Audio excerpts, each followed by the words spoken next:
My name is Dr. Ryan Lynch at the University of Washington and Fred Hutch Cancer Center, where I specialize and treat lymphomas as well as conduct clinical research in lymphomas.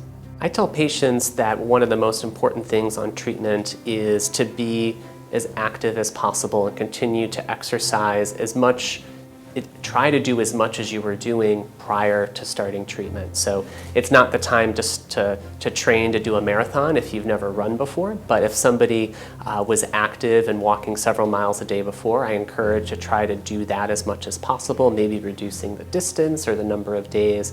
But sometimes the fatigue and anxiety of treatment, patients may try to nap it away or sit on the couch and hope it goes away, but really, if you don't use it, you lose it. And I find that patients are just much happier the more active they are, the more they push themselves to do it, even if their body doesn't necessarily feel like doing as much as they did before.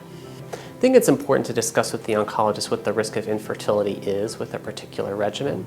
It's also important, I think, for a patient to have a discussion with their partner about how strongly they desire either children or additional children, depending on the age and scenario.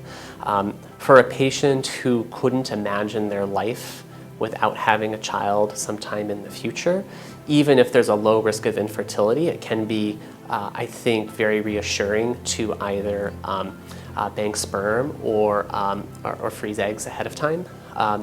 There are certain logistical issues with regards to that as well, so it's important to talk to your doctor to make sure that there's enough time to do that prior to the treatment. Is it safe to do that, or is the cancer causing too many problems and you have to start treatment ahead of time?